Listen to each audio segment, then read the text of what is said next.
আসসালামু আলাইকুম। আজকে দেখাবো ভুনা খিচুড়ি তৈরি।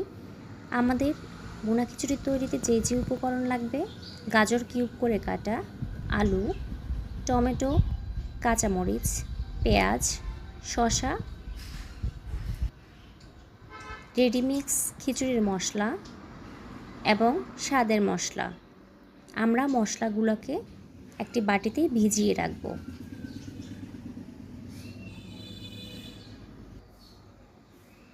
আমাদের লাগবে চিংড়ি মাছ।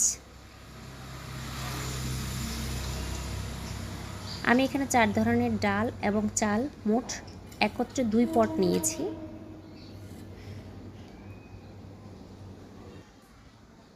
হলুদ, তেল এবং আস্ত মশলা, রসুন।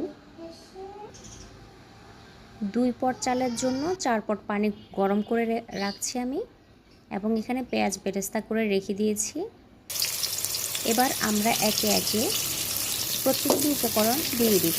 কিছুক্ষণ পেঁয়াজটা ভাজা শেষ হয়ে গেলে সবজিগুলো কিছুক্ষণ ভাজি করে নেব। সবজিগুলো ভাজি হয়ে আসলে এবার আমরা মশলাগুলো দিয়ে দিব। মশলা দিয়ে ভালো করে নেড়ে চেড়ে তারপরে আমরা চালগুলো দিয়ে দেব। চালগুলো কিছুক্ষণ ভাজি হওয়ার পরে আমি যে পানিটুকু গরম করে রেখেছি তা এই চালের মধ্যে দিয়ে দিব। এবার একটু নেড়ে চেড়ে পরিমাণ মতো লবণ দিয়ে ঢাকনা দিয়ে দিব।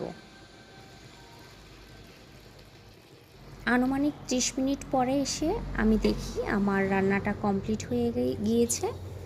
এখন নামিয়ে পরিবেশন করার সময়। গরম গরম ভুনা খিচুড়ি খেতে দারুণ লাগবে। আপনারাও বাসায় চেষ্টা করে দেখবেন। আশা করছি আপনাদেরও ভালো লাগবে।